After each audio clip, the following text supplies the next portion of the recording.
नमस्कार. आज आपण पुन्हा नव्याने भारताचा इतिहास समजून घेण्याचा प्रयत्न करत आहोत.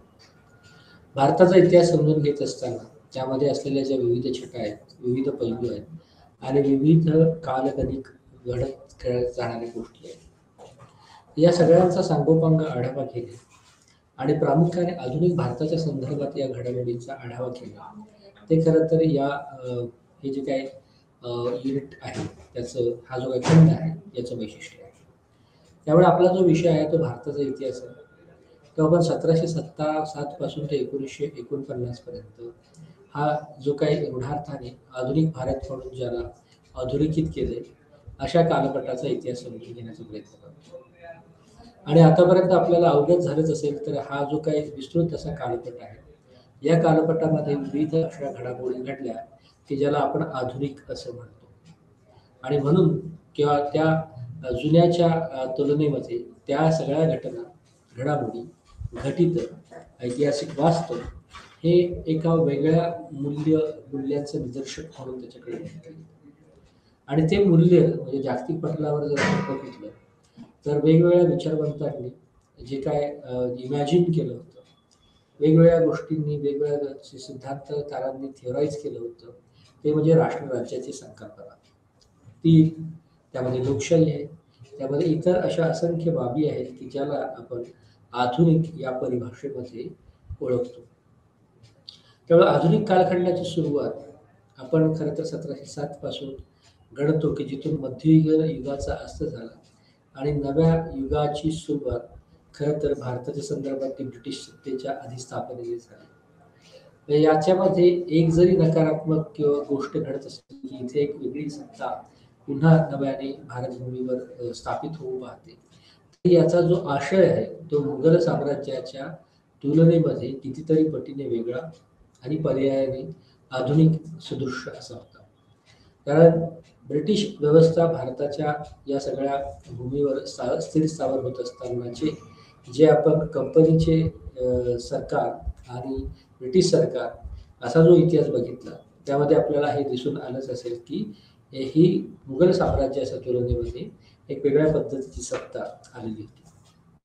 आणि आधुनिक म्हणण्याचं कारण असं की जे जे काही प्रयोग किंवा ज्या ज्या काही सुधारणा ब्रिटिश सत्तेने त्यांच्या फायद्यासाठी जरी केलेल्या असल्या, तरी त्याचा लाभ हा सर्व भारतीयांना वेगळ्या परिप्रेक्ष्यामध्ये झालेलाच दिसतो.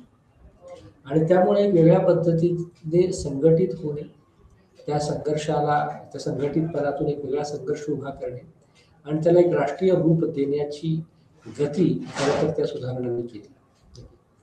आणि परंतु त्या सुधारणा ह्या खरं तर वसाहतवादाचे प्रतीक म्हणून सुद्धा भारतीय राष्ट्रीय चळवळीमध्ये गणल्या गेल्या. म्हणजे ज्यामध्ये रेल्वे, टेलिग्राम, उद्योग आणि अजून बऱ्याचशा गोष्टी की ज्यांनी खरं तर बऱ्याच भारतीयांचं किंवा जे परिप्रेक्ष्याबाहेरचे असे समूह होते, त्यांचं आयुष्य एका वेगळ्या पद्धतीने सुकर होण्याच्या दिशेने सुरुवात झाली होती. ते सहजासहजी नव्हतं, कारण ते जीवन सुकर करत असताना, सोयींचा लाभ घेत असताना प्रचंड मोठ्या पद्धतीतला अमानुष असा कर सुद्धा या सगळ्यांना भरावा लागत होता. ओके. त्यामुळे तो भाग जरी सोडला तर एक मोठा समूह की जो परिप्रेक्ष्याच्या बाहेर होता, तो खरं तर या राष्ट्रीय किंवा मुख्य प्रवाहामध्ये सामील होत असताना आपल्याला दिसून येतो. आणि आतापर्यंत म्हणजे जो काय आपण भारताचा इतिहास बघतो, राष्ट्रीय चळवळ सुद्धा आपण ज्या पद्धतीने बघितली, त्यामध्ये वेगवेगळे घटक हे खरं तर ब्रिटिश साम्राज्याच्या विरोधात आणि भारतीय स्वातंत्र्याच्या बाजूने आपला आवाज बुलंद करत असताना आपल्याला दिसून येत होता. मग त्यामध्ये बंगाल असेल, महाराष्ट्र असेल, मध्य प्रदेश असेल किंवा जुन्या परिभाषेमध्ये सेंट्रल प्रोव्हिन्स असेल, बॉम्बे प्रेसिडेन्सी असेल, मद्रास प्रेसिडेन्सी असेल, हे सगळे वेगवेगळ्या या रिजनमध्ये, या भौगोलिक क्षेत्रामध्ये वेगवेगळी प्रमुख सुधारक हे एका बाजूला जुन्या परंपरागत व्यवस्थेच्या विरोधात शंख फुंकून एक वेगळ्या पद्धतीच्या सुधारणांना वाव करून देत होते आणि दुसऱ्या बाजूने ब्रिटिश सत्तेचं जे काय विचित्र असं शोषणाचं प्रारूप आहे, त्याच्यावर सुद्धा घनघोरपणे हल्ला करत होते. तर ह्या ज्या काही प्रक्रिया होत्या सुधारणांच्या आणि पर्यायाने एक वेगळ्या पद्धतीच्या भारतीय स्वातंत्र्य चळवळीचा रणशिंग फुंकण्याचा, याचा काळ, याची गती ही 20व्या शतकामध्ये मोठ्या प्रमाणात वाढलेली दिसून येते. त्यामुळे 18व्या शतकापासून ते 19व्या शतकापर्यंतचा पट खरं तर हा आधुनिक या कार्यक्षेत्रामध्ये किंवा या आधुनिक या संकल्पनेमध्ये वेगवेगळ्या घटनांचा जन्म देणारा, घटितांना जन्म देणारा ठरलेला आहे. आणि या सगळ्या सिरीजमध्ये किंवा हा आधुनिक भारताचा इतिहास समजून घेताना ज्या ज्या गोष्टी आधुनिक समजल्या गेल्या त्या खरं तर कशा पद्धतीने वसाहती आहे याची पहिल्यांदा प्रत्यक्षदर्शी मांडणी आणि त्याच्या विरोधात रणशिंग सुद्धा आपल्याला भारतीय राष्ट्रीय चळवळीमध्ये फुंकलेलं दिसून येतं. तेव्हा भारतीय राष्ट्रीय चळवळ जी होती तिचं प्रमुख उद्दिष्ट हे ब्रिटिशांना भारतातून हाकलवून लावणे हे जसं होतं त्याच पद्धतीने इथल्या सगळ्या इतिहासाचं, संस्कृतीचं एक वेगळ्या पद्धतीचं समज, एक वेगळ्या पद्धतीची नवीन समज विकसित करणे हे सुद्धा दिसून येतं. आणि तशा पद्धतीचे कार्य, कर्तृत्व आणि प्रोग्राम्स आपल्याला जे काही राष्ट्रीय चळवळीचे नेते आले त्या सगळ्यांमध्ये दिसून येते.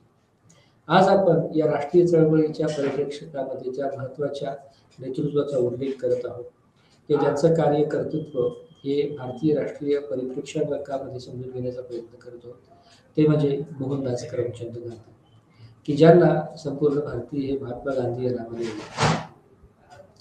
तर महात्मा गांधींच्या नेतृत्वाखालची जी काही राष्ट्रीय चळवळ आहे त्या चळवळीचा अभ्यास खरं तर हे आजचं युनिट क्रमांक 11चं प्रमुख लक्ष आहे. याचा अर्थ महात्मा गांधींच्या अगोदर भारतामध्ये किंवा या सगळ्या रिजनमध्ये भारतीय राष्ट्रीय चळवळ नव्हती किंवा राष्ट्रवादी चळवळच नव्हती असं नाही. तर याच्या अगोदरही वेगवेगळ्या महत्वाच्या सुधारकांनी, महत्वाच्या राष्ट्रीय क्रांतिकारकांनी वेगवेगळ्या पद्धतीच्या राष्ट्रवादी जाणीवांना जन्म घातला. त्यामध्ये आपण असं म्हणू शकतो की मवाळांचा राष्ट्रवाद, जहालांचा राष्ट्रवाद, क्रांतिकारक राष्ट्रवाद अशा सगळ्या राष्ट्रवादी चळवळीची वेगवेगळे कंगोरे आणि वेगवेगळे अंग हे महात्मा गांधींच्या अगोदर किंवा जरा समंतरपणे होते. पण महात्मा गांधींनी ज्या पद्धतीने भारतीय राष्ट्रीय चळवळीचं नेतृत्व केलं आणि त्या पद्धतीपेक्षाही जी मूल्य त्यामध्ये रुजवण्याचा प्रयत्न केला त्याच्यामुळे खरं तर महात्मा गांधींच्या नेतृत्वाखाली जी राष्ट्रीय चळवळ झाली तिला जनसमूहांची राष्ट्रीय चळवळ म्हटलं गेलं. त्यामुळे हे एक मास नॅशनलिझमचं प्रतीक म्हणून महात्मा गांधींच्या कार्याकडे बऱ्याचशा इतिहासकारांनी बघितलेलं आपल्याला. त्यामुळे ज्यांनी ज्यांनी भारतीय राष्ट्रीय चळवळीमध्ये उडी घेतली, ज्यांनी ज्यांनी आपल्या प्राणाची आहुती दिली भारतीय स्वातंत्र्यासाठी, त्यांच्या कार्यपद्धती ह्या वेगवेगळ्या होत्या. परंतु या सगळ्यांनी राष्ट्रवादी जाणीवा घडवण्यामध्ये एक महत्वाचं योगदान दिलेलं आपल्याला दिसून येतं. आणि हे राष्ट्रवादी जाणीव ही त्यांच्या त्यांच्या पद्धतीशास्त्रानुसार आपल्याला दिसते. म्हणजे मवाळांचा राष्ट्रवाद, जहालांचा राष्ट्रवाद, क्रांतिकारी राष्ट्रवाद आणि महात्मा गांधींनी उभा केलेला जनसमूहांचा राष्ट्रवाद. तर हा मॅस नॅशनलिझम नेमका काय होता, त्याची कार्यपद्धती काय होती, त्याच्यामध्ये असलेले उपघटक नेमके काय होते, त्याच्यातून कोणत्या पद्धतीच्या रचनांना धक्का देण्याचा प्रयत्न करण्यात आला आणि कोणते समूह, कोणते वर्ग हे मुख्य प्रवाही राष्ट्रीय चळवळीमध्ये स्वतःच्या स्वातंत्र्यासाठी शिरजोरपणे ज्यांनी सहभाग घेतला, तर याचा आढावा घेणं खरं तर हे आजच्या व्याख्यानाचं मुख्य लक्ष राहिलेलं आहे. त्यामुळे आपण भारताचा इतिहास समजून घेताना हा जो काय टप्पा आहे इतिहासाचा, प्रामुख्याने आधुनिकीच्या इतिहासाचा, की याचा जो कार्यकाळ आहे तो खरं तर 20वं शतक असं आपण करू शकतो. त्यामुळे 20व्या शतकामध्ये भारतीय राष्ट्रीय चळवळीमध्ये जे युग सुरू झालं की ज्याला नंतरच्या काळामध्ये गांधी युग म्हटलं गेलं. ओके, म्हणजे 1920 पासून 1947 पर्यंत या संपूर्ण भारताच्या राजकीय पटलावर गांधी या नेतृत्वाचं गारू उभं राहिलेलं आपल्याला दिसतं. आणि त्यांनी जवळजवळ स्वातंत्र्य भारताला मिळेपर्यंत खरं तर गांधी नावाचा महिमा स्वातंत्र्य चळवळीच्या सगळ्याच शेड्समध्ये, सगळ्याच कार्यक्रमांमध्ये आणि सगळ्याच कृती प्रबंध गोष्टींमध्ये गांधींच्या संबंधित विचार, गांधींची कार्यपद्धती, गांधींनी तयार केलेल्या ज्या काही वेगवेगळ्या सत्याग्रह, मूल्य, अहिंसा हे या सगळ्यांचा निर्देश किंवा या सगळ्यांची अंमलबजावणी आपल्याला जे जे काही महत्वाचे लढे 1920 पासून 1947 पर्यंत झाले. ओके, म्हणजे त्या सगळ्या लढ्यांमध्ये आपल्याला गांधी विचार आणि प्रत्यक्ष गांधी हे प्रभावी असलेले दिसून येतात. त्याच्या अगोदर मग गांधी या ठिकाणी 20व्या शतकामध्ये कुठे होते? तर खरं तर 1893 पासून ते 1915 पर्यंत महात्मा गांधी हे साऊथ आफ्रिकेमध्ये भारतीय व्यापाऱ्याच्या वतीने एक वकिली करण्यासाठी गेले होते आणि नंतर जवळजवळ ते 21 वर्ष साऊथ आफ्रिकेमध्येच राहिले. परंतु साऊथ आफ्रिकेमध्ये राहून त्यांना वर्णद्वेषाची जाणीव झाली आणि वांशिक प्रश्न हा कसा अत्यंत प्रॉब्लेमॅटिक किंवा कशा पद्धतीने समस्याग्रस्त आहे याची जाणीव झाली. आणि हे सिद्धांताच्या पातळीवर नसून त्या वांशिक भेदाचा अनुभव स्वतः महात्मा गांधींना सुद्धा घ्यावा लागला. ज्या पद्धतीची रचना वंशभेदाला घेऊन आफ्रिकेमध्ये होती की ज्याला अपार्थाईड असं म्हटलं गेलं होतं, तर त्या अपार्थाईडच्या सगळ्या कॉन्टेक्स्टमध्ये म्हणजे अपार्थाईड हा शब्द साऊथ आफ्रिकन नागरिकांसाठी आणि तिथल्या व्यवस्थेसाठी वापरला गेला. परंतु त्या ठिकाणच्या असलेले वसाहतवादी डच, फ्रेंच, ब्रिटिश हे जे गोरे लोक होते ते सर्वांनाच रंगाच्या नुसार दुय्यम लेखत होते. आणि आतापर्यंत आपल्याला एक माहितीच आहे की महात्मा गांधी जे साऊथ आफ्रिकेमध्ये होते तेव्हा त्यांनाही सुद्धा या वर्णद्वेषाचा, वर्णभेदाचा जाच सहन करावा लागला. चुकून महात्मा गांधी एका प्रथम वर्गाच्या ट्रेनच्या बोगीमध्ये चढले असता त्यांना त्या ट्रेनमधून उतरवण्यात आलं, त्यांना फेकून देण्यात आलं. अशा पद्धतीचा कारण काळ्यांसाठी किंवा एशियन लोकांसाठी असलेला जो काही प्रभाव होता तो वेगळा होता. तर ही जी काही घटना होती त्या घटनेनंतर महात्मा गांधींनी एक वेगळ्या पद्धतीचे शस्त्र म्हणजे ज्याला नंतरच्या काळात राजकीय शस्त्र म्हणून फार मोठी धार आली ते म्हणजे सत्याग्रहाचा शोध लागला. आणि महात्मा गांधींनी साऊथ आफ्रिकेमध्ये सुद्धा वर्णद्वेषाच्या विरोधात रणशिंग फुंकलं की ज्याचा आधार पुन्हा सत्याग्रह होता आणि अहिंसा होता. त्यामुळे महात्मा गांधींच्या नेतृत्वाखाली नेमकं भारत भूमीवर कोणत्या पद्धतीची राष्ट्रवादी चळवळ उभी राहिली आणि त्यांनी काय गोष्टी किंवा कोणते लक्ष मिळवले आणि कोणते गोष्टी राहून गेले या सगळ्यांचा उहापोह करणं हे खरं तर युनिट क्रमांक 11चं महत्वाचं लक्ष होतं. तरी सुद्धा आपण प्रामुख्याने म्हणजे गांधी युग हा तसाही इतिहास म्हणूनचा एक मोठा पट आहे. म्हणजे 1920 ते 1947 बरोबर जरी हा 27 वर्षाचा कार्यपट वाटत असला तरी आधुनिक भारतामध्ये हा अत्यंत विकसित आणि वेगवेगळ्या घटनांनी भरलेला असा कालखंड आहे. त्यामुळे त्या सगळ्याच घटनांचा, त्या सगळ्याच तथ्यांचा, त्या सगळ्याच दृष्टिकोनांचा सांगोपांग विचार करणे या ठिकाणी शक्य होणार नसल्याने प्रामुख्याने महात्मा गांधींचं कार्य समजून घेत असताना त्याचे काही महत्वाचे टप्पे पाडण्यात आलेले किंवा त्यांच्या आयुष्यातल्या महत्वाच्या घडामोडींचं, महत्वाच्या घटनांची नोंद या ठिकाणी घेण्यात आलेली आहे. आणि त्यामध्ये आपण नेमकं काय समजून घेणार आहोत की संपूर्ण या कालखंडातल्या इतर जे काही सूक्ष्मलक्षी घटना आहेत त्याच्याऐवजी त्याच्या मागची जी महत्वाची भूमिका आहे, दृष्टिकोन आहे आणि काही महत्वाच्या ऐतिहासिक घटना आहेत याचा अभ्यास करणं, या संदर्भातलं भूमिका अदा करणं हे खरं तर आजच्या याचं महत्वाचं उद्दिष्ट आहे. त्यामुळे हे समजून घेताना आपण काय समजून घेणार आहे प्रामुख्याने तर किमान देश नावाची जी काय गोष्ट आहे ती या ठिकाणी आपण समजून घेणार आहोत. कारण आपण ज्या देशाची गोष्ट करतोय, ज्या देशाचा इतिहास आपण सांगण्याचा प्रयत्न करतोय तेव्हा तो देश हा देश म्हणून स्थापित झालेला नव्हता. तर तेव्हा ती ब्रिटिशांची एक वसाहत म्हणून अशी ओळख तिथे स्थापित झाली होती. आणि ती जी ओळख आहे ती पुसून एक राष्ट्र निर्मितीचं वारं 20व्या शतकामध्ये जवळजवळ सगळ्याच वसाहतीमध्ये वाढीस लागलेलं होतं. त्यामुळे भारत यांनी जरी प्रखरपणे ब्रिटिश साम्राज्यवादाच्या विरोधात लढा देऊन भारताला मुक्ती स्वातंत्र्य मिळवून दिलेलं असलं, भारताला मुक्त केलेलं असलं तरी सुद्धा आफ्रिकेमध्ये, लॅटिन अमेरिकेमध्ये, इतर शेजारील देशामध्ये सुद्धा वसाहतवादाविरोधातले लढे आणि प्रामुख्याने राष्ट्रराज्याची निर्मितीच्या अनुषंगाने असलेली लढे या देश घडण्याच्या प्रक्रियांना एक मोठ्या पद्धतीने बळ मिळत होतं. आणि भारतीय स्वातंत्र्याच्या चळवळीने तर ज्यांना स्वातंत्र्य मिळालं नाही अशा साऊथ आणि इतर अनेक देशांना सुद्धा बळ मिळालेलं आपल्याला दिसून येतं. तेवढ्या नंतरच्या काळामध्ये आपल्याला असं दिसून येईल खरं तर ब्रिटिश साम्राज्यवाद विरोधी घेतलेली आणि वसाहतवाद विरोधी घेतलेली भूमिका यामुळे हळूहळू पुढच्या काळामध्ये स्वातंत्र्योत्तर भारतामध्ये भारत हा साऊथ एशिया आणि एशियन देशांचा एक नेतृत्व भारताने केलेलं आपल्याला दिसून येतं. तर यामध्ये प्रामुख्याने आपण जो काही ढाचा आहे हा व्याख्यान समजून घेताना त्यामध्ये आपण देश आणि वसाहती प्रतिरोध किंवा वसाहतवादाला विरोध या बाबी या ठिकाणी समजून घेणार आहोत. गांधीवादाने किंवा महात्मा गांधींनी स्वतः जो विचार प्रस्तुत केला की ज्याला आपण गांधीवाद म्हणून ओळखलं गेलो त्याची ओळख नेमकी काय आहे, त्याची वेगवेगळी वैचारिक साधने काय आणि त्याचं ॲप्लिकेशन जे आहे त्याची अंमलबजावणी ही वेगवेगळ्या पद्धतीच्या जनसंघटनांमध्ये आणि त्या जनजन संघटनांनी अवलंबलेल्या पद्धतीमध्ये कशी अभिव्यक्त झाली याचा आढावा आपण घेणार आहोत. त्यामुळे एक जी रूपरेखा आहे या संपूर्ण व्याख्यानाची ती रूपरेखा आपण आपल्या स्क्रीनवर बघू शकतो की आपण या बिंदूंवर चर्चा करणार.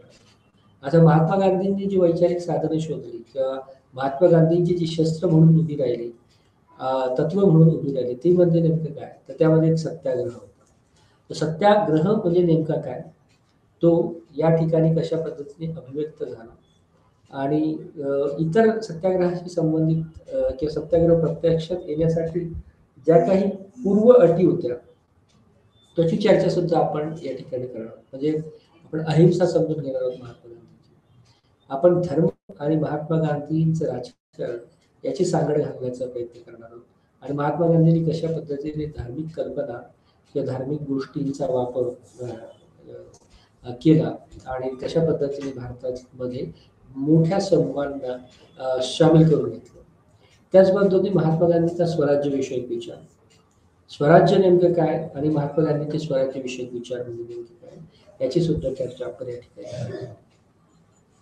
त्यानंतर एक फिलॉसॉफिकल सिद्धांत म्हणजे गांधीवादाचं, गांधींच्या तत्वज्ञानाचं समजून घेतल्याच्या नंतर प्रत्यक्ष महात्मा गांधींनी भारतीय राजकारणामध्ये कशा पद्धतीने उडी घेतली आणि त्याच्या आगे मागे किंवा त्याचा मागचा इतिहास नेमका काय होता ते आपण समजून घेणार आहोत. आणि त्यामध्ये आपण प्रामुख्याने 3 ते 4 घटना या मुख्य रूपाने समजून घेण्याचा प्रयत्न करणार की एक चंपारण्य नावाचं जे काही बंगाल बिहारमधलं स्थळ होतं त्या ठिकाणी जो काही जनसमूहीकरणाचा लोकसामूहिकरणाचा प्रयोग झाला होता तर त्या चंपारण्याचा सत्याग्रह खरं तर महात्मा गांधींनी कशा पद्धतीने सुरू केलं याची चर्चा आपण त्या ठिकाणी करणार आहोत. नंतर खेड्याला एक सत्याग्रह झाला, त्या खेड्याचा सत्याग्रह सुद्धा आपल्याला या ठिकाणी समजून घेण्यात आला. अहमदाबादमध्ये वेगळ्या पद्धतीने जो काही ब्रिटिश साम्राज्यामुळे किंवा औद्योगिक क्रांतीमुळे तयार झालेला जो कामगार वर्ग होता त्या मजूर वर्गांच्या वेगवेगळ्या समस्या आणि मागण्या प्रलंबित होत्या, त्यामध्ये सुद्धा महात्मा गांधींनी कशा पद्धतीने लक्ष घातलं त्याच्या गोष्ट आपण करणार आहोत.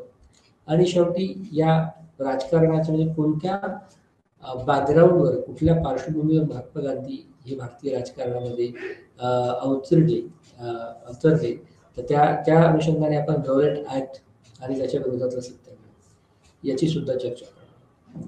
नंतर जे काही त्यांनी शस्त्र ज्या काही राजकारणामध्ये ब्रिटिशांच्या विरोधातल्या वेगवेगळ्या पद्धती उभ्या केल्या त्या समजून घेताना पहिल्यांदा आपण जो असहकार होता ब्रिटिश साम्राज्यांच्या विरोधात पुकारलेला त्या असहकाराच्या आंदोलनाची चर्चा करणार आहोत.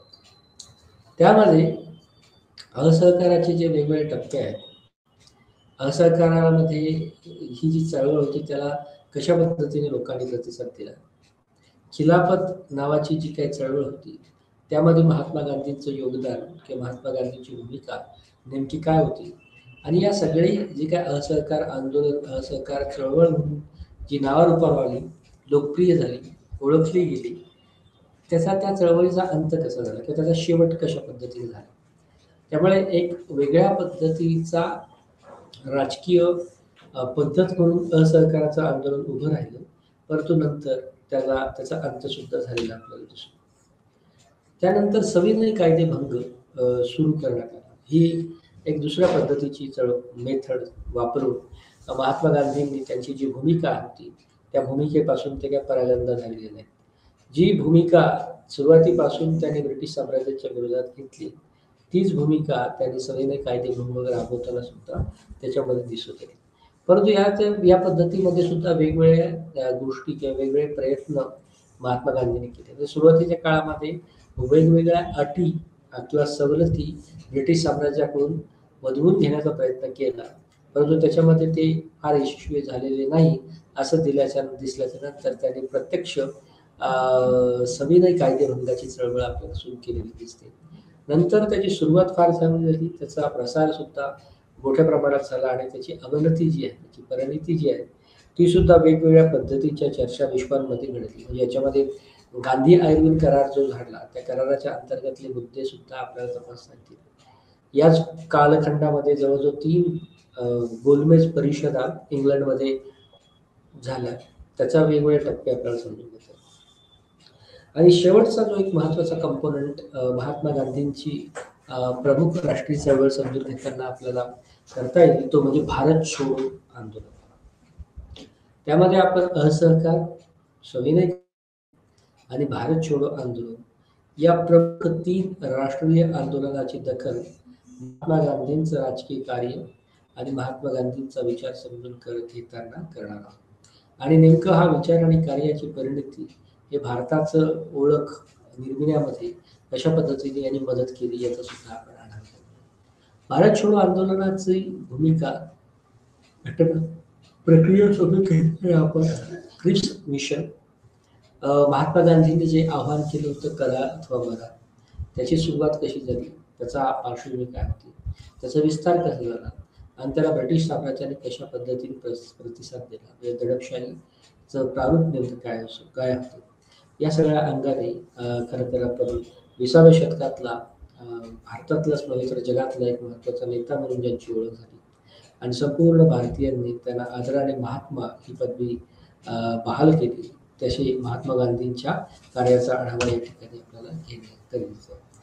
तर हे करत असताना यामध्ये जे प्रमुख उद्दिष्ट पुराशी बाळगलेलं आहे, या ठिकाणी बाळगलेलं आहे, तर गांधींच्या लोकनेता म्हणून उदय कसा झाला याची ऐतिहासिक आणि तथ्यात्मक पातळी समजून घेणं, प्रक्रिया समजून घेणं हा एक महत्त्वाचा उद्दिष्ट या ठिकाणी ठेवण्यात आलेला आहे. त्याच पद्धतीने गांधींचे विचार हे नेमके त्याचा आधार काय होता, हळूहळू गांधी विचार हा गांधीवादामध्ये कशा रूपांतरित झाला आणि त्यांनी जनसंघटना बांधणीसाठीची कोणकोणत्या पद्धती आणि तंत्र विकसित केले याचा आढावा घेणे किंवा त्याची दखल घेणे हे सुद्धा एक महत्त्वाचं उद्दिष्ट या ठिकाणी पाळलं. या व्याख्यानामुळे 1920 ते 1947 या कालखंडामध्ये जे काय वेगवेगळ्या प्रतिकाराचे प्रतिरोधाचे आंदोलनं झाली, हरताळ झाल्या, मोर्चे निघाले, त्या सगळ्याची जी काही जंत्रावळी आहे थोडक्यामध्ये, की ज्यामध्ये आपण चंपारण्याचा उल्लेख करणार आहोत, रोलेट कायद्याचा उल्लेख करणार आहोत, असहकार आंदोलनाची दखल घेणार आहोत आणि सविनय कायदेभंगाची दखल घेत महात्मा गांधींनी ही जी काय भारत छोडो चळवळ सुरू केली होती त्याच्यामध्ये गांधींनी नेमकी काय भूमिका घेतली आणि त्या भारत छोडोचा परिणाम नेमका काय झाला याची सुद्धा दखल याची ही सुद्धा आपण बाबी समजून घेऊ. त्याच पद्धतीने जसं आपण याला मास नॅशनलिझम किंवा लोकांचा किंवा राष्ट्रवाद असं म्हटलं गेलेलं आहे, तर या राष्ट्रवादामध्ये हे जे काही वेगवेगळे घटक आणि वेगळ्या चळवळी झाल्या त्याची मुख्य पद्धतीने प्रमुख पद्धतीने नोंद घेणे आणि महात्मा गांधींच्या नेतृत्वाखाली इतर ज्या चळवळी जनतेने केल्या आणि वेगवेगळ्या सामाजिक घटकांनी ज्या वेगवेगळ्या भूमिका बजावल्या तर त्यांची नोंद घेणे हा सुद्धा एक या ठिकाणी उद्दिष्ट आहे. आणि पर्यायाने ह्या सगळ्या घटना कशासाठी होत्या, तर ह्या सगळ्या घटना भारताला वसाहतवादी आणि ब्रिटिश साम्राज्याच्या जोखडापासून मुक्त करण्यासाठी होतं. तर त्यामुळे त्या दिशेने नेमका भारत कोणत्या अवस्थेपर्यंत येऊन पोहोचला याचा सुद्धा एक कन्क्लुडिंग रिमार्क्स व्यक्त करण्यात आले आहे. त्यामुळे हा सगळा भूगोल, ही सगळी पार्श्वभूमी ऐतिहासिक पार्श्वभूमी आहे की ज्याच्यातून आपल्याला 20व्या शतक आणि 20व्या शतकाची परिणती महात्मा गांधीच्या रूपाने जी भारतामध्ये घडली झाली तर त्याचा आढावा घेता येईल. आता पुन्हा 20वे शतक हे जसं आतापर्यंत आपण चर्चा केली तर हे वेगवेगळ्या पद्धतीने चर्चेचं शतक राहिलं आहे. जसं 18वे शतक हे एक वेगवेगळ्या पद्धतीने चर्चा विश्वाचं शतक राहिलं. 19व्या शतकामधलं शतक हे खरं तर सुधारणांचं शतक म्हणून ओळखलं गेलं. तसं 20वे शतक याच्यामधून एक वेगळ्या पद्धतीच्या राष्ट्रराज्याच्या मागणीला सुरुवात जगभरातल्या विविध वसाहतीमध्ये दिसते. त्यामुळे राष्ट्रराज्याची निर्मिती करत असताना ज्या देशामध्ये वसाहतवादी सत्ता होती त्या देशांना त्या वसाहतवादाविरोधात निकराने लढा द्यावा लागला. भारताच्या मध्ये सुद्धा हा लढा इतर अनेक क्रांतिकारकांनी समाजसुधारकांनी दिलेला आपल्याला दिसतो. 1920 ते 1947 या कालखंडात या निकराच्या लढ्याचं प्रतीक, चेहरा आणि ताकद ही महात्मा गांधी झालेली आपल्याला दिसतो. त्यामुळे या सगळ्या भूमीवर एक शेवटच्या टप्प्यातली जी काय अत्युच्च अवस्था होती राष्ट्रवादी चळवळीची, ती अवस्था नेमकी काय होती, त्याच्यामध्ये कोणकोणत्या घटना घडल्या याचा सांगोपांग विचार या ठिकाणी आपल्याला करणं गरजेचं आहे. त्यामुळे या प्रक्रियेतला भाग समजून घेताना आपण हा जो काही देश ज्याला आज आपण भारत म्हणतो, तो देश समजून घेत असताना त्याचा वसाहती इतिहास समजून घेणं सुद्धा महत्त्वाचं. त्या वसाहती इतिहासामध्ये या सगळ्या वेगवेगळ्या जात, वर्ग, भाषा, प्रांत याच्यामध्ये विभक्त असलेले जे काही भौगोलिक प्रदेश होते ते नंतर देश झाल्याच्या नंतर एक घडले, ते एक झाले आणि त्यांनी एक जो भारतीयांमध्ये जो काही सहमतीचा करार होता की आपण सगळ्याच समूहांना, अस्मितांना त्यांची स्पेस देऊ, तो करार अवलंबात आणलेला आहे. परंतु ज्या टप्प्याबद्दल आपण बोलतो किंवा ज्या टप्पा आपण हा ऐतिहासिक पट समजून घेण्यासाठी वापरला आहे, त्या काळात देश हा अस्तित्वात आलेला नव्हता. परंतु वेगवेगळ्या पद्धतीने संपूर्ण वसाहतीमध्ये नेशन स्टेट स्थापन व्हावं याच्यासाठी एक आग्रही मागणी सगळ्या वसाहतीमध्ये दिसून येते. नेशन स्टेट स्थापन व्हावं ही जशी एक प्रमुख आणि प्रबळ मागणी होती, त्याचबरोबर या सगळ्या देशांमध्ये लिखित संविधान असावं, लिखित अग्रीमेंट असावं, ही सुद्धा एक मागणी जोर करत होती. कारण वेगवेगळ्या पद्धतीने जे भारतामध्ये वसाहतवादी सत्ता होती, इतर काही राष्ट्रांमध्ये डायनेस्टिकल रूल होते, म्हणजे चालत आलेली मोनार्की होती. त्या सगळ्यांच्या विरोधात सुद्धा या सगळ्या राष्ट्रवादाची जी काय लहर या 20व्या शतकामध्ये जगभरात सुरू झाली आणि प्रामुख्याने ही राष्ट्रवादीची लहर वसाहतवादी देशांमध्ये सुरू झाली. तर त्याने देश समजून घ्यायला, देशाची कल्पना करायला आणि त्याचं स्वप्न प्रत्यक्षात अवतरण्यासाठीचा वापर या देश या संकल्पनेच्या ठिकाणी केला.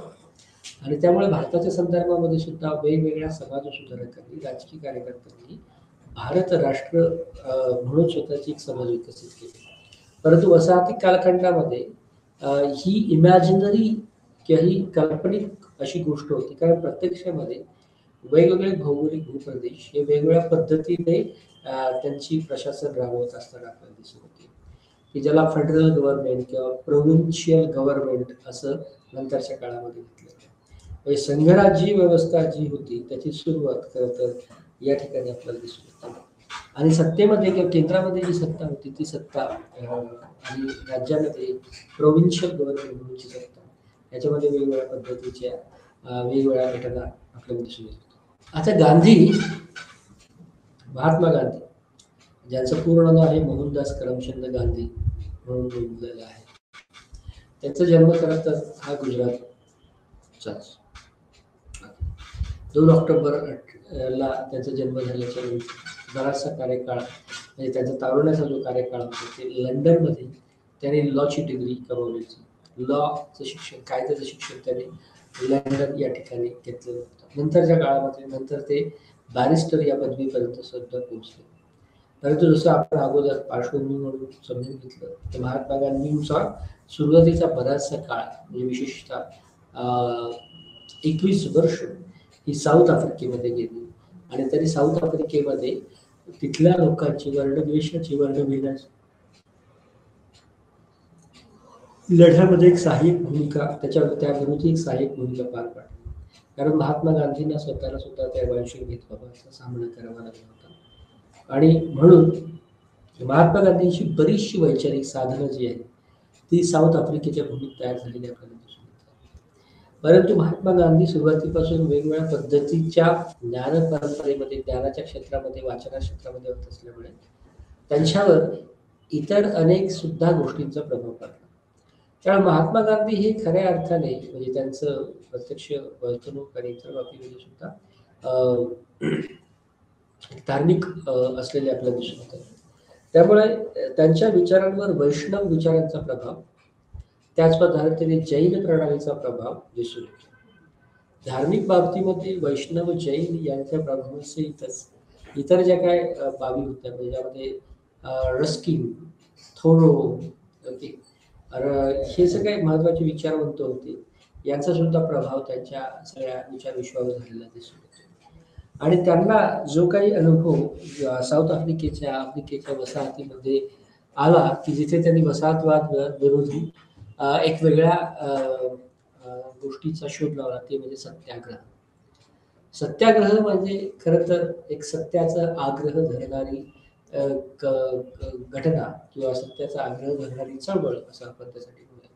तर याचा उद्गम आणि विकास हा साऊथ आफ्रिकेमध्ये महात्मा गांधींच्या नेतृत्वाखाली झालेला आपल्याला दिसतो. बऱ्याच वेळा सत्याग्रह म्हणजे ज्या पद्धतीचं ब्रिटिश साम्राज्याचं स्वरूप भारतावर होतं त्याच्या तुलनेमध्ये सत्याग्रह सारखं असं मिळमिळीत हत्यार वापरणं यासाठी महात्मा गांधींवर सुरुवातीच्या काळात बरीचशी टीका झाली. परंतु महात्मा गांधींनी सत्याग्रह आणि अहिंसा यांचं महत्व पटवून देत असताना असं मत मांडलेलं होतं की सत्याग्रह हे खरं तर कुठल्याही वीक किंवा क्षीण माणसाचं लक्षण नसून ते अत्यंत प्रगल्भ आणि मजबूत अशा माणसाचं लक्षण आहे. त्यामुळे त्याच्याबद्दल कुठलाही कमीपणा बाळगून घेण्याची गरज नाही. त्यामुळे त्याच्यातून एक वेगळ्या पद्धतीचं परिवर्तन येण्याची शक्यता जास्त आहे. त्यामुळे सत्याग्रह म्हणजे सत्यासाठी केलेला आग्रह. आपण त्याचा पाया हा अहिंसा होता.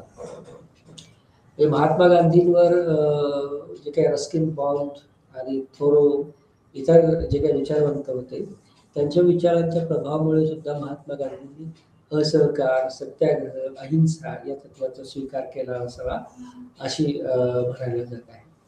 त्यामुळे सत्याग्रहाचा आधार हा अहिंसा होता. म्हणजे कुठल्याही प्रतिरोधाला हिंसक पद्धतीने प्रतिक्रिया देऊ नये, ओके, किंवा आणि अहिंसा हे सुद्धा एक मजबूत व्यक्तिमत्वाचं लक्षण आहे की कुठल्याही त्यामुळे हे सुद्धा त्यांनी महत्वाच्या पद्धतीने अधोरेखित केले. महात्मा गांधींचा विरोध प्रामुख्याने हा वसाहतवादाच्या आणि ब्रिटिश साम्राज्याच्या विरोधात होता आणि सामान्य जनतेने सुद्धा त्याला तशाच पद्धतीने परिस्थिती केलं की ते ब्रिटिश साम्राज्याच्या विरोधात आहेत. आणि महात्मा गांधींचा विचार, सत्याग्रह, अहिंसा, सत्याचे प्रयोग या सगळ्या साधनांमधून असं दिसून येईल की महात्मा गांधींनी एक वेगळ्या पद्धतीचा अवलंब केला राजकीय प्रणालीमध्ये, परंतु त्यांनी धर्मविरोधी भूमिका घेतलेली नाही. इनफॅक्ट जसं त्यांच्यावर जैन आणि इतर धर्माचा प्रभाव होता तसं भगवद्गीतेचा सुद्धा त्याच्यावर प्रचंड मोठा प्रभाव असलेला दिसून येतो. त्यामुळे वेगवेगळ्या पद्धतीच्या धार्मिक वाक्य जी होती त्याचा खुबीने संबंध महात्मा गांधींनी त्यांच्या त्या काळातल्या वर्तमानातल्या राजकारणात लावला केला. परंतु हे सगळं करत असताना महात्मा गांधींनी एका गोष्टीवर पुन्हा स्पष्टता नोंदवलेली आहे की धर्म आणि राजकारण या भिन्न गोष्टी आहेत, त्यांचा मेळ घालू नये. परंतु धार्मिक वाक्यांचा, मुहावऱ्यांचा वापर महात्मा गांधींनी खुबीने केलेला असल्यामुळे एक मोठ्या पद्धतीचा जनसमुदाय हा महात्मा गांधींच्या चळवळीमध्ये सामील होत असतो. आणि काँग्रेसची सुद्धा एक वेगळ्या पद्धतीची अवस्था होती. म्हणजे 1885ला म्हणजे 19व्या शतकाच्या उत्तरार्धामध्ये ज्या काँग्रेसची स्थापना झाली त्याला सुद्धा एक वेगळ्या पद्धतीच्या गतीची गरज होती आणि ती गरज ती गतिमानता महात्मा गांधींच्या या सगळ्या वैचारिक साधनं आणि पद्धतीने भागवली गेलेली आहे. त्याच पद्धतीने महात्मा गांधींचं एक महत्वाचं सूत्र म्हणजे स्वराज्याचं सूत्र सुद्धा या ठिकाणी उभं राहिलं. म्हणजे सुरुवातीच्या काळामध्ये महात्मा गांधी हे आफ्रिकेत आहेत आल्यानंतर ते स्ट्रॉंगपणे किंवा मजबूतपणे काही ब्रिटिश विरोधी भूमिका घेत नाही. परंतु नंतर जसं त्यांना असं लक्षात येते जातं की ब्रिटिश हे वाटतात तेवढे सहज नाहीत किंवा सुरुवातीला ज्या भाबडा आशावाद महात्मा गांधींनी बाळगला होता की हळूहळू ब्रिटिश सुद्धा बदलतील आणि ते भारताला स्वतःहून मुक्ततेच्या दिशेने नेतील. ते खरं वाटत नाही असं म्हटल्यानंतर महात्मा गांधींनी याच कालखंडामध्ये सुरू केलेली स्वराज्य हीचा विचार आणि तो त्याचा पाया हा खरं तर आपल्या राष्ट्रवादी चळवळीचा पाया म्हणून सुद्धा उभा राहिलेला दिसून येतो. स्वराज्य म्हणजे ज्यावर स्वतःचं राज्य असेल, भारतीय राज्य या देशावर असेल, त्यामुळे हा स्वराज्याचा विचार हा जास्त प्रखरपणे त्याचा शेवटचा जो टप्पा होता राजकीय आंदोलनाचा त्यामध्ये दिसून येतो. म्हणजे चलेजाव जी चळवळ होती त्याचा प्रमुख आधार किंवा त्याचा कॉन्टेक्स्ट संदर्भ सुद्धा असाच होता की तुम्ही या ठिकाणाहून निघून जा आणि भारतीयांच्या इकडे किंवा देवावर इथलं राज्य सोडवून द्या आणि स्वराज्य जे आहे त्या इथले लोक उभारतील वगैरे वगैरे असा सुद्धा एक आशावाद त्यांचा दिसून येतो. त्यामुळे स्वराज्याचा विचार ज्यामुळे खरं तर महात्मा गांधी हे anti colonial anti imperialist historical figure म्हणून उभे राहताना आपल्याला दिसून येतं. त्यामुळे सुरुवातीला 1893 ते 1915 या कालखंडामध्ये महात्मा गांधी हे आफ्रिकेमध्ये होते. 1915 नंतर ते भारतामध्ये स्थापित होतात किंवा येतात आणि 1917च्या आसपास ते भारतीय राजकारणामध्ये उडी घेण्याचा प्रयत्न करतात. परंतु सुरुवातीच्या काळामध्ये एक उच्च शिक्षित असल्याने, एक आफ्रिकेतले अनुभव असल्याने, लंडनमध्ये कायद्याचं शिक्षण घेतलं असल्याने सुद्धा जो काय आधुनिकतेचा उगम होता त्यामध्ये गोऱ्यांचं आणि ब्रिटिशांचं एक वेगळा रोल म्हणून ते बघितलं. त्यामुळे सुरुवातीच्या कालखंडामध्ये महात्मा गांधी यांनी कुठलीही राजकीय भूमिका घेतलेली दिसत नाही. परंतु जे काही चालू होतं म्हणजे जे काही क्रांतिकारकांच्या कारवाया चालू होत्या, मावळा गटाच्या होत्या, जहाल गटाच्या होत्या, त्या सगळ्यांनी महात्मा गांधींनी पाठिंबा दिलेला आणि महात्मा गांधींनी या सगळ्यांना पाठिंबा देताना ते कुठल्याही गटाचे भाग होणार नाही किंवा ते कुठल्याही गटाचे नाही अशी समज निर्माण होणार नाही याबद्दल ते दक्ष राहिलेले. त्यामुळे खरं तर ते आफ्रिकेतून परत आल्यानंतर त्याचे राजकीय गुरु म्हणून ज्यांची गणना होते असे गोपाळकृष्ण गोखले यांनी त्यांना पुण्यात बोलवून घेतलं.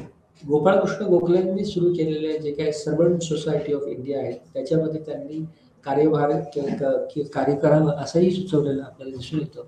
परंतु हळूहळू गांधींनी कशामध्येच म्हणजे कुठलीच भूमिका न घेण्याची अशी सुरुवातीचा टप्पा महात्मा गांधींच्या आयुष्यात आपल्याला दिसतो. त्याच पद्धतीने दुसरं जे काही तर्क महात्मा गांधींचा या ठिकाणी होता की ब्रिटिश हे स्वतः पहिल्या महायुद्धामध्ये गुंतलेले असताना आपण पुन्हा अंतर्गत बंडाळा करून वातावरणामध्ये अराजकता तयार करूया नको, तर अशी एक भूमिका होती. कारण जसं एका बाजूला गोपाळकृष्ण गोखले हे सर्वंट्स ऑफ इंडिया सोसायटीमध्ये त्यांना ऍक्टिव्ह होण्यासाठी सांगत होते, तसंच होम रूल चळवळ जी होती त्यासाठी सुद्धा त्यांना विचारणा झालेली होती. परंतु नंतरच्या काळामध्ये गोपाळकृष्ण गोखलेच म्हटले की मग 1 वर्ष तुम्ही कुठलीही भूमिका घेऊ नका आणि त्यानुसार महात्मा गांधींनी 1 वर्ष कुठलीही भूमिका घेतलेली नव्हती. आणि त्याच प्रक्रियेतून म्हणजे ब्रिटिशांचं जे काही बंगालमधलं कार्यक्षेत्र होतं त्या ठिकाणी चंपारण या ठिकाणी म्हणजे उत्तर बंगालमधला जो भाग होता चंपारण या ठिकाणी नीळ उत्पादक मळ्यांच्या सत्याग्रहाला सुरुवात होणार होती किंवा तिथला शेतकऱ्यांचा संघटना प्रश्न गंभीर बनलेला होता. महात्मा गांधींना सुद्धा याबद्दल अवगत करण्यात आलं, परंतु महात्मा गांधींनी त्याकडे फारसे काही लक्ष सुरुवातीच्या टप्प्यात दिलं नव्हतं. परंतु तिथले जे प्रमुख शेतकरी नेते होते त्या गावचे त्यांनी महात्मा गांधींना चंपारण्यामध्ये घेऊन गेले. चंपारण्यामध्ये घेऊन गेल्याच्या नंतर खरं तर एक वेगळ्या पद्धतीचं घडामोडी घडायला लागल्या. महात्मा गांधी येऊ नये म्हणून तिथल्या स्थानिक प्रशासनाने सुद्धा हे केलं, त्यांच्यावर गुन्हा दाखल केला, त्यांना अटक करण्याचं सुद्धा ठरवण्यात आलं, अटकही झाली पूर्ण. तर त्यामुळे या सगळ्यांमधून आणि तो नीळ उत्पादकांचे जे काही मालक म्हणजे सावकार होते त्याच्यावर ब्रिटिश अधिकारी होते आणि वेगवेगळ्या पद्धतीने कर रचना ह्या मोठ्या प्रमाणात वाढवलेल्या होत्या. कारण वेगवेगळ्या पद्धतीने जे नीळ उत्पादक किंवा त्यांच्यावर जे काही मालक होते ते स्वतः काही उत्पादन करत नव्हते, ते कॉन्ट्रॅक्टवरच देत होते. परंतु आंतरराष्ट्रीय व्यापारामध्ये निळेचं आणि याचं जे काही मागणी घसरलेली होती त्याचा नुकसान भरून काढण्यासाठी त्यांनी इथल्या शेतकऱ्यांनी बरेचसे अतिरिक्त कर आकारण्यास सुरुवात केली आणि त्यामुळे पहिल्यांदा महात्मा गांधींनी या प्रश्नाचा नीट अभ्यास केला आणि त्याच्या विरोधात भूमिका घेतली आणि चंपारण्याचा सत्याग्रह घडवून आणण्यात आला. नक्की त्यामध्ये त्यांनी हे जे काही हे जे काही महसूल किंवा टॅक्स या नील उत्पादक शेतकऱ्यांवर वापरला होता तो बंद करावा, तो 50% कमी करावा, याच्यासाठी सुद्धा आंदोलन केलेलं आपल्याला दिसून येतं. दुसरा जो काय सत्याग्रह नंतर तो दिसून येतो जो खेडामधला, तो खेड्यामध्येही सुद्धा शेतकऱ्यांवर अशाच पद्धतीचे टॅक्सेशनचे किंवा वेगवेगळ्या पद्धतीचे महसूल कर वाढलेले दिसून येत होते आणि त्याच्यामध्ये एक अवास्तव अशी वाढ झाल्याचं दिसून येत. महात्मा गांधींनी जेव्हा प्रत्यक्ष त्याचाही अभ्यास केला तेव्हा त्यांनी या सगळ्या कर प्रणाली कमी करण्यासाठी कसोशीने प्रयत्न करण्यासाठी संघटना जी काय होती त्या सगळ्या लोकांच्या शेतकऱ्यांच्या सोबत ते राहिले. या सगळ्यांमध्ये ही आंदोलनं काही महात्मा गांधींनी सुरू केलेली नव्हती, ती प्रत्यक्ष तिथल्या शेतकऱ्यांनी आणि विविध घटकांनी सुरू केलेली होती. परंतु महात्मा गांधींनी त्यामध्ये हस्तक्षेप केल्यामुळे महात्मा गांधींनीच हे सुरू केलं म्हणून त्यांना जेल किंवा इतर गोष्टींचे सुद्धा त्याग किंवा या सगळ्या गोष्टी सुद्धा सहन कराव्या लागतात. त्यानंतर सुरुवातीच्या म्हणजे 1917च्या कालखंडामध्येच ह्या 2-3 घटना घडतात.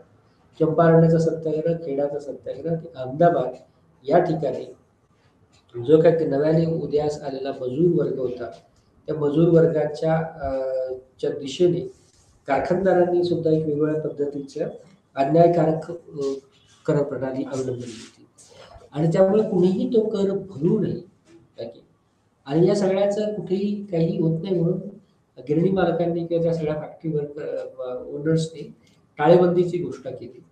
ते निगोशिएशन वेगवेगळ्या पद्धतीने चालले. महात्मा गांधींना तिथे येऊ नये याच्यासाठी तबदील देण्यात आली किंवा पोलिसांकडे तशा पद्धतीचे आदेश देण्यात आले. तरी सुद्धा महात्मा गांधींनी या मजुरांच्या बाजूने प्रत्यक्ष निगोशिएशन मध्ये भाग घेतला. अर्थात प्रत्यक्ष निगोशिएशन मध्ये भाग घेत असल्यामुळे गिरणी मालक जे होते त्यांनी ती मिटिंगच बरखास्त करण्यात आली. परंतु हा सुद्धा एक महत्वाचा लढा जो कामगारांचा अहमदाबाद मधल्या कामगारांचा लढा म्हणून त्याच्याकडे बघितलं जातं. तर तो कामगारांचा लढा महात्मा गांधींनी त्याचं नेतृत्व केलं आणि हे सुरुवातीच्या टप्प्यात कशा पद्धतीने महात्मा गांधी हे भारतीय राजकारणामध्ये प्रवेश करतात याची दाखले होण्याची सगळ्यात महत्वाचं जी घटना घडली ती 1919ला तो म्हणजे रॉलेट कायदा अस्तित्वात आला. खरं तर रॉलेट कायद्याची जी पार्श्वभूमी होती ती युद्ध काळात राबवण्यात आलेला तो कायदा होता.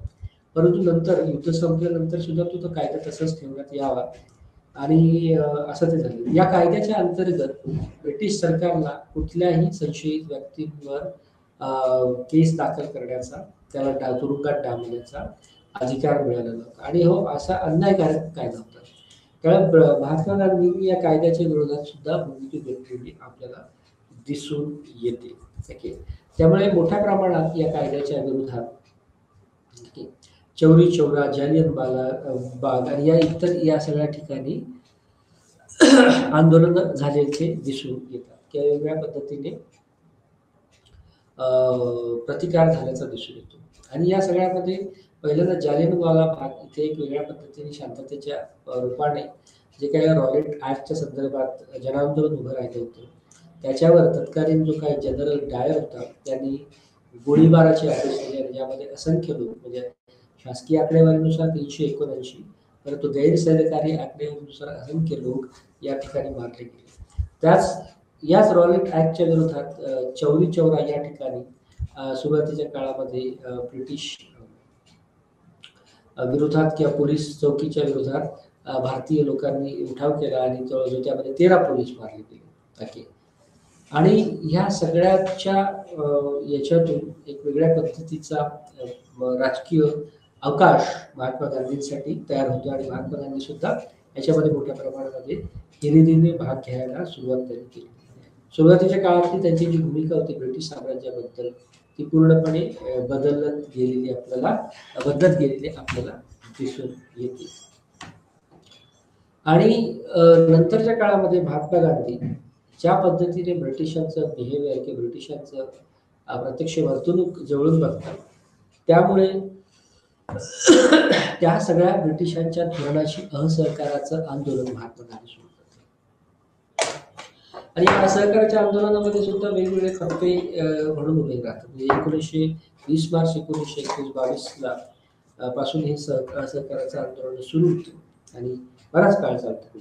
या असहकाराच्या आंदोलनामध्ये मुस्लिम समुदाय सुद्धा मोठ्या प्रमाणात सहभागी व्हावा या उद्देशाने महात्मा गांधींनी खिलाफतचं जे काय आंदोलन, खिलाफतचं जे काय नेतृत्व होतं त्याची सुरुवात केली, त्याला पाठिंबा दिला आणि मोठ्या प्रमाणामध्ये मुस्लिम समुदाय हा भारतीय ब्रिटिशांच्या विरोधातलं जो काय असहकार आंदोलन सुरू झालं होतं त्याच्या विरोधात स्ट्रॉंगपणे उभे राहिले.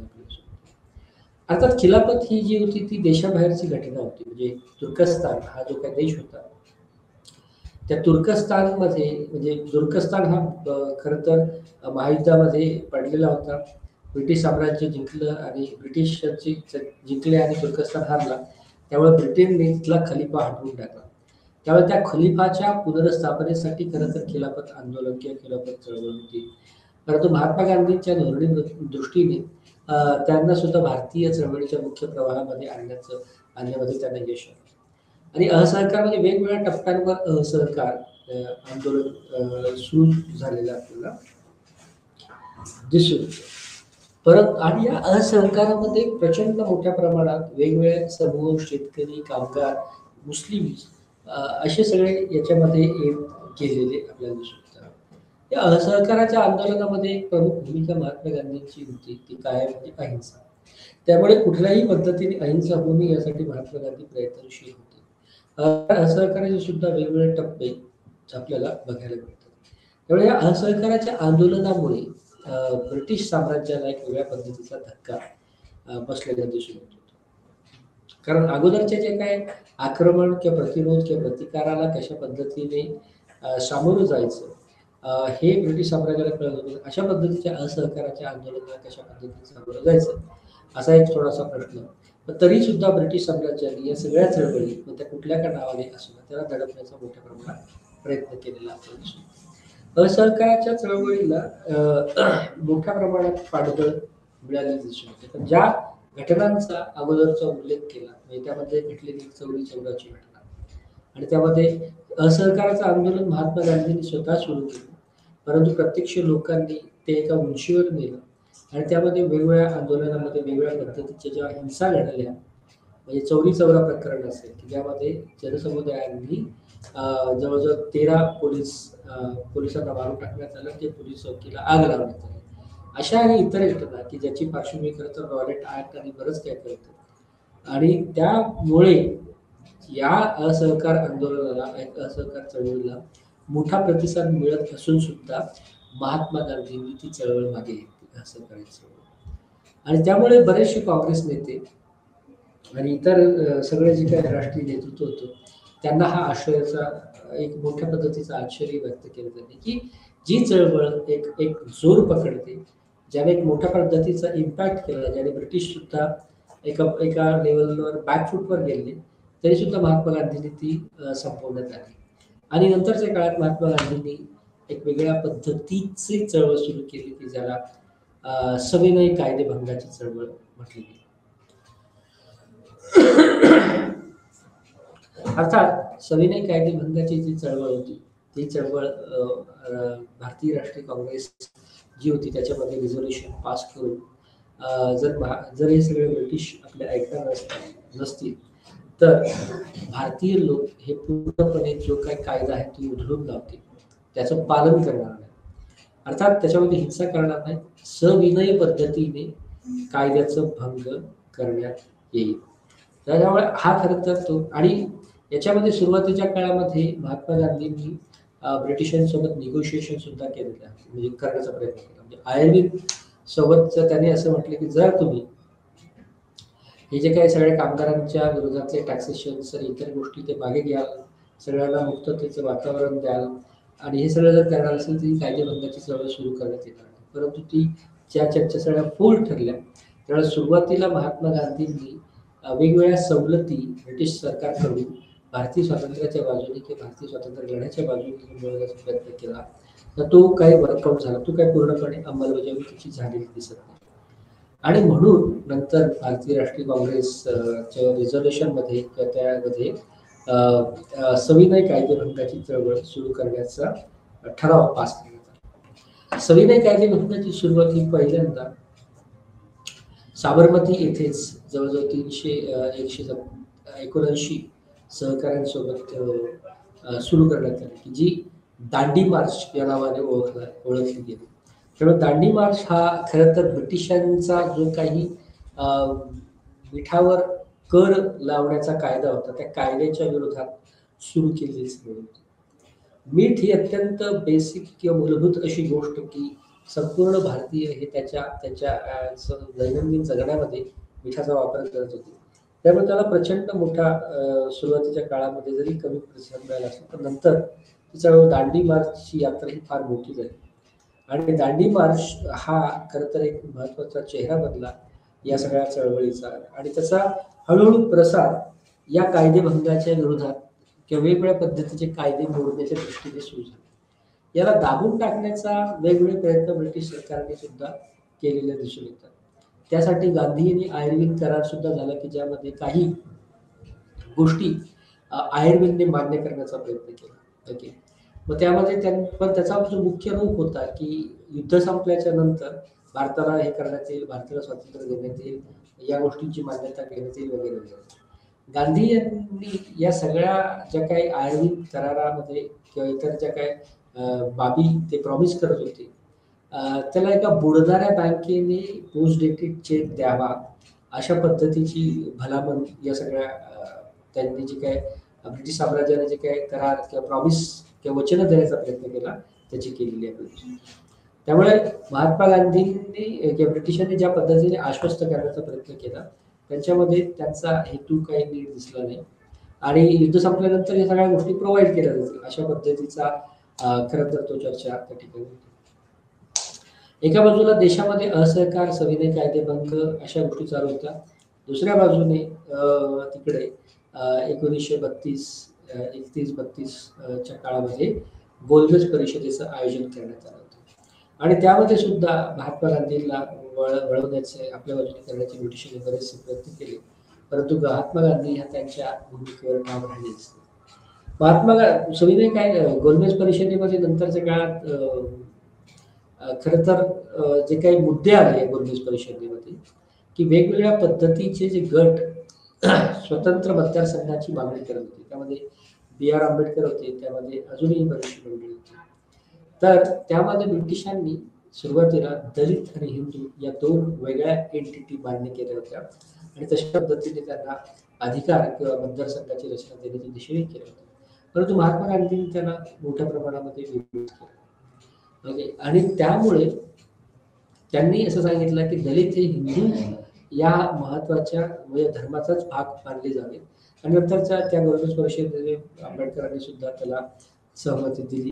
बाबासाहेब आंबेडकरांचे इतर असहमतीचे मुद्दे गांधींशी बरेच होते, परंतु या ठिकाणी या मुद्द्यावर ते केले आणि त्यांना मतदारसंघाची, स्वतंत्र मतदारसंघाच्या रचनांना मागणी करण्यात आली.